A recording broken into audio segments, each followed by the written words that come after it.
Hello, good morning class. Let us discuss about Geography chapter 5 water. This is video 1 on this chapter water.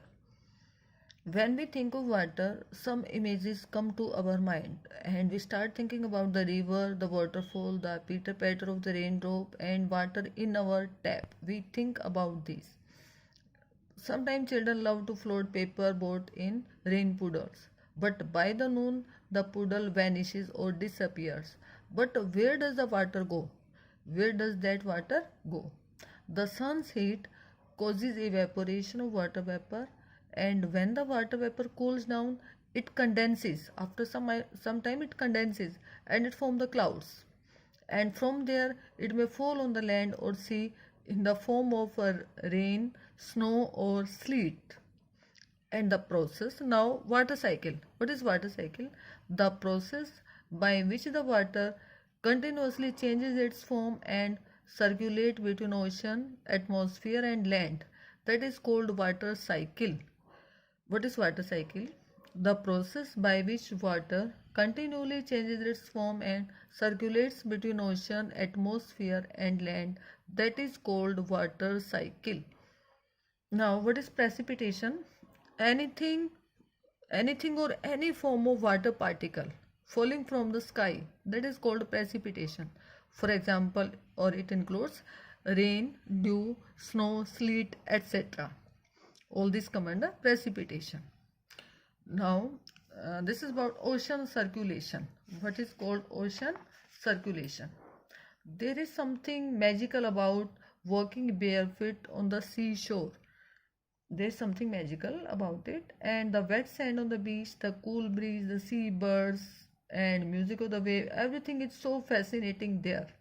And unlike the calm water of the pond, ocean water keep moving continuously or regularly. Ocean water is never still, and the movement which occur in the ocean, it can be categorized as waves, tides, and ocean currents. The movement which occur in ocean water, it can be broadly categorized as waves, tides, and ocean currents. Now, what are waves? What is the meaning of it? When the water on the surface of ocean, when the water on the surface of the ocean rises and falls alternately, they are called waves. When the water on the surface of the ocean, it rises and after that it falls alternately, they form the, or they are called the waves. Or how are the waves formed? Waves are formed when winds scrape across the ocean surface.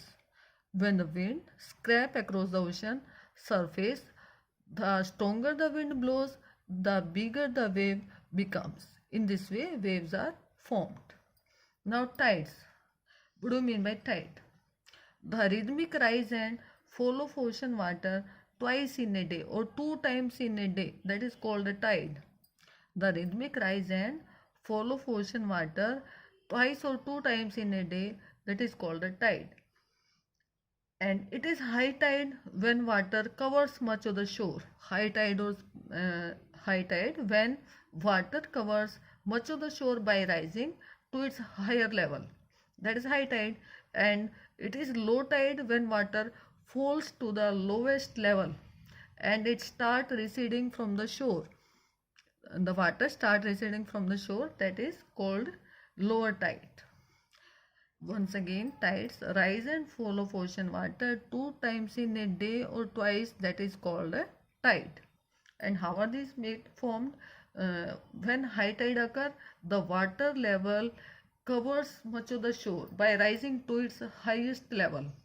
In this way, high tides are formed, and low tides when water falls to the lowest level and it start receding from the shore, then low tides are formed or low tides occur.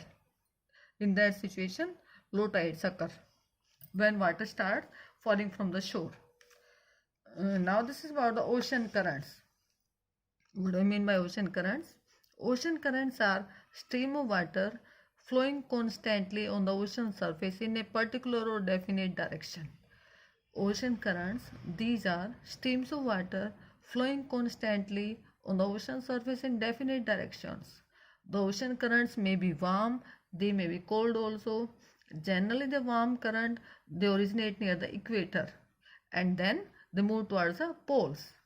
And cold current they carry water from the polar or the higher latitude to tropical or lower latitude. For example, Labrador is a cold current and Gulf Stream is a warm current. These are the example of warm and cold current. Now, name the factors which affect the movement of ocean water or the factors affecting the movement of ocean water. For example, one is temperature. It also affects the movement of ocean water. Temperature, earthquake, landslide, all these factors affect the movement of ocean water.